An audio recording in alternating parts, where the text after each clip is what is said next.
ವಿಜೇಂದ್ರ ಅವರು ರಣಕಹಳೆಯನ್ನು ಅವರು ಮೊಳಗಿಸ್ತಾ ಇದ್ದಾರೆ. ಅವ್ರು ಹೇಳ್ತಾ ಇರುವಂತಹ ವಿಚಾರಗಳನ್ನು ನೀವು ಗಮನಿಸಿ. ನೀವು ಕಾಂಗ್ರೆಸ್ ಜೊತೆಗೆ ಮಾತಾಡಿಲ್ಲ ಅಂತ ಅಂದ್ರೆ ಇದು ಎಂಪಿ ಟಿಕೆಟ್ ವಿಚಾರವಾಗಿ ಮಾತಾಡ್ತಾ ಇರುವಂತಹ ವಿಚಾರ. ಚಿಕ್ಕಬಳ್ಳಾಪುರ ಜಿಲ್ಲಾಧ್ಯಕ್ಷ ಸಂದೀಪ್ ರೆಡ್ಡಿ ನಿನ್ನ ಸಂಬಂಧಿನೂ ಅಲ್ಲ, ನನ್ನ ಸಂಬಂಧಿನೂ ಅಲ್ಲ. ನೀನ್ ತೀರ್ಮಾನ ಮಾಡ್ತೀಯಾ, ಪಕ್ಷ ಬಿಡ್ತೀಯಾ ಅಂತೆಲ್ಲ ಪ್ರಶ್ನೆಯನ್ನ ಕೇಳಲಾಗಿದೆ. ಮೊದಲು ಎತ್ತು ಕಟ್ಟೋದನ್ನ ನಿಲ್ಲಿಸು, ಪಕ್ಷದಲ್ಲಿ ಇದ್ರೆ ಇರು, ಇಲ್ಲ ಅಂದ್ರೆ ಹೋಗು ಅಂತ ವಿಶ್ವನಾಥ್ ಅವರು ಕೂಡ ಇಲ್ಲಿ ಕಹಳೆಯನ್ನ ಮುಳುಗಿಸ್ತಾ ಇದ್ದಾರೆ. ವಿಜೇಂದ್ರ ವಿರುದ್ಧ ಸುಧಾಕರ್ ಯಾವಾಗ ರಾಂಗ್ ಆದ್ರೂ ಆಗ ಎಂಟ್ರಿ ಕೊಟ್ಟಿರೋದು ಫೀಲ್ಡ್ಗೆ SR ವಿಶ್ವನಾಥ್. ನಿಮಗೆ ನೆನಪಿರಬಹುದು, ಸುಧಾಕರ್ ಅವರಿಗೆ ಟಿಕೆಟ್ ಎಂಪಿ ಟಿಕೆಟ್ ಸಿಗಬಾರ್ದು ಅಂತ ದೊಡ್ಡ ಮಟ್ಟದಲ್ಲಿ ಹೋರಾಟವನ್ನು ಇವ್ರು ಮಾಡಿದ್ರು. ಒಂದು ಕಾಲು ಹೊರಗಡೆ ಇಟ್ಕೊಂಡೇ ಅವ್ರು ರಾಜಕೀಯ ಮಾಡ್ತಾ ಇರ್ತಕ್ಕಂಥದ್ದು. ಅವ್ರು ಎಲ್ಲಿ ಅಧಿಕಾರ ಸಿಗ್ತದೋ ಅಲ್ಲಿ ಹೋಗ್ತಾರೆ. ಹೋಗಂಗಿದ್ರೆ ದಯವಿಟ್ಟು ಇವತ್ತೇ ಹೋಗ್ಬಿಡ್ರಿ. ಯಾರ್ಯಾರು ಹೋಗ್ತಾರೆ ಹೋಗ್ರಿ. ನಾನು ಮೊನ್ನೆನೂ ಹೇಳಿದ್ದೀನಿ, ಪಕ್ಷ ಶುದ್ಧ ಆಗಲಿ. ಎಷ್ಟು ದಿನ ಅಂತೇಳಿ ಮನೆ ಜಗಳ ಮಾಡ್ಕೊಂಡು ಕೂತ್ಕೊಳ್ಳೋ ಅಂಥದ್ದು ಏನು ಬಾಯಿಗೆ ಬಂದಂಗೆ ಮಾತಾಡ್ಬೋದು. ಎಲ್ಲ ಸೀನಿಯರ್ಸು, ನಾವು ಎಷ್ಟು ದಿನ ಸುಮ್ಮನೆ ಇರ್ತಕ್ಕಂಥದ್ದು. ಇವತ್ತು ಬೆಂಗಳೂರಲ್ಲಿ ಅನೇಕ ಜನ ಸೀನಿಯರ್ ಕಾರ್ಯಕರ್ತರು ಮನೇಲಿ ಕುಂತವ್ರಿ, ಪಾರ್ಟಿ ಕಡ್ದವ್ರು ಅವರೆಲ್ಲ ಕೂಡ. ಎಷ್ಟು ದೊಡ್ಡ ಸಂಖ್ಯೆಯಲ್ಲಿ ಅವ್ರೇನು ಗೊತ್ತಿರಲಿ. ಬೆಂಗಳೂರು ಇವತ್ತು ಏನಾಗಿದೆ, ಅದು ಯಾರು ಆರ್ಗನೈಸ್ ಮಾಡೋರಿಲ್ಲ. ಅದನ್ನು ಕೊಡಲಿ, ನನಗೆ ಜವಾಬ್ದಾರಿ ಕೊಡಲಿ. ಎಲ್ಲ ಮಂತ್ರಿಗಳನ್ನು, ಎಲ್ಲ ಶಾಸಕರುಗಳನ್ನು ಎಲ್ಲರನ್ನೂ ಸೇರಿಸ್ಕೊಂಡು ನಾನು ಸಂಘಟನೆ ಮಾಡ್ತೀನಿ. ನಂತರ 100 ಜನ ಕಾರ್ಯಕರ್ತರು, ನಮಗೆಲ್ಲರಿಗೂ ಜವಾಬ್ದಾರಿ ಕೊಡ್ರಿ. ಅದನ್ನು ಬಿಟ್ಬಿಟ್ಟು ನೀವು ಪಕ್ಷನೇ ಅಲ್ಲಾಡ್ಸೋಕೆ ಹೋಗ್ಬಿಟ್ರೆ, ಪಕ್ಷನೇ ಬೈಯೋಕ್ಕೆ ಹೋದರೆ ನಿಮ್ಗೆ ಏನೈತೆ ಅದರಲ್ಲಿ ಬಂದು ನೀವು ಅಧಿಕಾರ ಅನುಭವಿಸಿರ್ತಕ್ಕಂಥದ್ದು.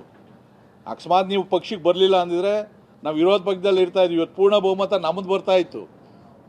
ಇವತ್ತು ಬಂದು ನೀನು ಬೆನಿಫಿಟ್ ತೊಗೊಂಡಿದ್ದೀಯಾ, 2 ಪೋರ್ಟ್ಫೋಲಿಯೋ ತೊಗೊಂಡಿದ್ದೀಯಾ. ನೀನು ಏನೇನು ಮಾಡಿದ್ದೀಯ ಅಂತೇಳಿ ಸರ್ಕಾರ ತನಿಖೆ ಮಾಡ್ತಾಯಿದೆ. ನಮ್ಮ ಮುಖಂಡರನ್ನ BJP ಅವ್ರು ಕೇಳ್ರಿ, BJP ಮಂತ್ರಿಗಳು ಕೇಳ್ರಿ, BJP MLA ಕೇಳ್ರಿ, ನಿನ್ನ ಬಗ್ಗೆ ಏನು ಅಭಿಪ್ರಾಯ ಐತೆ ಅಂತೇಳಿ. ಅಷ್ಟಿದ್ರೂ ಕೂಡ ಲೋಕಸಭಾ ಚುನಾವಣೆಯಲ್ಲಿ ಗೆದ್ದಿರೋದು ನಿನ್ನ ಹೆಸರಿಂದ ಅಲ್ಲ. SR ವಿಶ್ವನಾಥ್ ಕಂಪ್ಲೀಟ್ ಆಗಿ ವಾಗ್ದಾಳಿಯನ್ನು ಡಾಕ್ಟರ್ ಕೆ ಸುಧಾಕರ್ ಅವರನ್ನ ಟಾರ್ಗೆಟ್ ಮಾಡ್ತಿದ್ದಾರೆ. ಒಂದು ಲೋಕಸಭಾ ಚುನಾವಣೆ ಟೈಮ್ನಲ್ಲಿ ಏನೇನಾಯ್ತು, ಯಾರ್ಯಾರ ಜೊತೆಗೆ ಒಳ ಒಪ್ಪಂದ ಮಾಡೋದಕ್ಕೆ ಹೋಗಿದ್ರು ಅವರು ಅಂತ ಸುಧಾಕರ್ ಅವರ ವಿಚಾರವಾಗಿ ವಾಗ್ದಾಳಿಯನ್ನು ನಡೆಸಿದ್ದಾರೆ. ಮತ್ತೆ ಬಹಳ ಆಕ್ಟಿವ್ ಆಗಿ ಸುಧಾಕರ್ ವಿರೋಧಿ ಟೀಮ್ ಕೂಡ ಈಗ ಸುದ್ದಿಗೋಷ್ಠಿಯನ್ನು ನಡೆಸ್ತಾ ಇದೆ.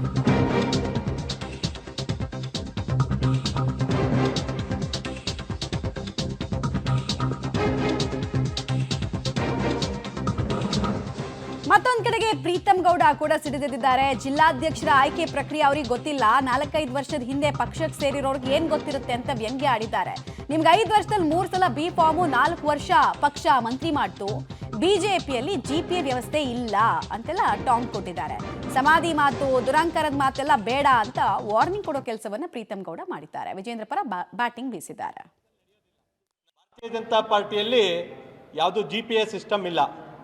MP ಆದ ತಕ್ಷಣ ಇಡೀ ಜಿಲ್ಲೆ ಸುಧಾಕರ್ ಅವ್ರಿಗೆ ಬರ್ಕೊಡ್ಬೇಕು ಅನ್ನೋ ಸಿಸ್ಟಮ್ ಇಲ್ಲ. ಪ್ರೀತಮ್ ಗೌಡ ಹಾಸನ ಜಿಲ್ಲೆಯಲ್ಲಿ ಪ್ರಧಾನ ಕಾರ್ಯದರ್ಶಿ ಆಗಿದ್ದಾನೆ ಅಂತ ಹೇಳಿದ್ರೆ ಇಡೀ ಜಿಲ್ಲೆ ರಾಜಕಾರಣ ಪ್ರೀತಮ್ ಗೌಡ ಹಿಡಿತದಲ್ಲಿರಬೇಕು ಅಂತ ಸರ್ವಾಧಿಕಾರಿ ಧೋರಣೆ ನಮ್ಮ ಪಕ್ಷದಲ್ಲಿ ನಡೆಯೋದಿಲ್ಲ, ನನ್ನೂ ಒಳಗೊಂಡಂತೆ. ಹಾಗಾಗಿ ಸುಧಾಕರ್ ಅವರು ಪಾರ್ಟಿ ಸಿಸ್ಟಮನ್ನು ಅರ್ಥ ಮಾಡ್ಕೋಬೇಕು. ಇದು ಕಾರ್ಪೊರೇಟ್ ಸಿಸ್ಟಮ್ ಅಲ್ಲ, ಇದು party system, cadre based party. ಇದು ಅವ್ರಿಗೆ ಮಾಹಿತಿ ಕೊರತೆ ಇದೆ ಮತ್ತು ಭಾಳ ಎಲ್ಲ ಗೊತ್ತಿದೆ ಅಂತೇಳಿ ಭಾವಿಸಿ ದೊಡ್ಡ ದೊಡ್ಡ ಮಾತನ್ನು ಆಡಬಾರ್ದು ಮಾಧ್ಯಮದ ಮುಂದೆ.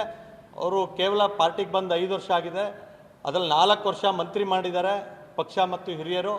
ಅದ್ರ ಜೊತೆಯಾಗಿ ಸೋತಂಥವ್ರನ್ನ MP ಕೊಟ್ಟಿದ್ದೆ. ನಾನು ಸೋತಿದ್ದೆ. ನಾನು ಪಕ್ಷದ ಸಾಮಾನ್ಯ ಕಾರ್ಯಕರ್ತನಾಗಿ ಬೆಳೆದು ಇವತ್ತು ಶಾಸಕನಾಗಿ